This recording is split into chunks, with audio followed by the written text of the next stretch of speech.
അങ്ങനെ കർണാടകയിൽ സിദ്ധരാമയ്യ യുഗം അവസാനിക്കുകയാണ്. കാലങ്ങളായി നീണ്ടുനിന്ന കസേര കളിക്കൊടുവിൽ DK ശിവകുമാർ അങ്ങനെ മുഖ്യമന്ത്രി പദവിയിലേക്ക് എത്തുകയുമാണ്.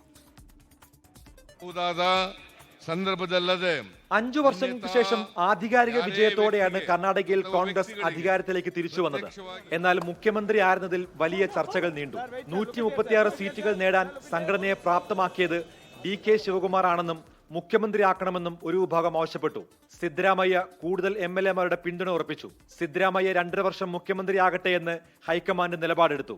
എന്നാൽ 2 വർഷമായപ്പോൾ തന്നെ നേതൃമാറ്റ ചർച്ചകൾ DK പക്ഷം സജീവമാക്കി. കഴിഞ്ഞ നവംബറിൽ 2.5 വർഷം പൂർത്തിയാക്കിയെങ്കിലും സ്ഥാനമൊഴിയാൻ സിദ്ധരാമയ്യ തയ്യാറായില്ല. DK പക്ഷം ആവശ്യം ശക്തമാക്കിയതോടെ ദളിത് മുഖ്യമന്ത്രി എന്ന ആവശ്യം ചർച്ചയാക്കി നേതൃത്വത്തെ സിദ്ധരാമയ്യ പക്ഷം വെട്ടിലാക്കി. സിദ്ധരാമയ്യ പക്ഷക്കാരനായ ആഭ്യന്തരമന്ത്രി G. പരമേശ്വരയെ മുഖ്യമന്ത്രിയാക്കണമെന്നായിരുന്നു ആവശ്യം. ഒടുവിൽ മെയ് മാസത്തോടെ 3 വർഷം പൂർത്തിയാക്കിയ സിദ്ധരാമയ്യ അധികാരമൊഴിയില്ല എന്ന സന്ദേശം നൽകിയതോടെയാണ് ഇരു നേതാക്കളെയും ഹൈക്കമാൻഡ് ഡൽഹിക്ക് വിളിപ്പിച്ചത്. തെരഞ്ഞെടുപ്പിന് 2 വർഷം ബാക്കി നിൽക്കെ രാജ്യസഭാ സീറ്റ് ഏറ്റെടുത്ത് രാജിവെക്കണമെന്നായിരുന്നു ഹൈക്കമാൻഡ് സിദ്ധരാമയ്യക്ക് നൽകിയ അന്തിമ നിർദ്ദേശം.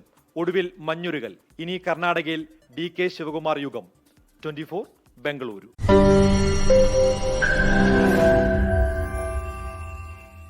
ലോകത്തെവിടെയായാലും ഏത് സമയത്തും 24 വാർത്തകളും ഓഗ്മെന്റഡ് റിയാലിറ്റി പാക്കേജുകളും എക്സ്പ്ലെയിനറുകളും വിശദമായി കാണാൻ ഞങ്ങളുടെ യൂട്യൂബ് ചാനൽ നിങ്ങൾക്ക് സബ്സ്ക്രൈബ് ചെയ്യാം.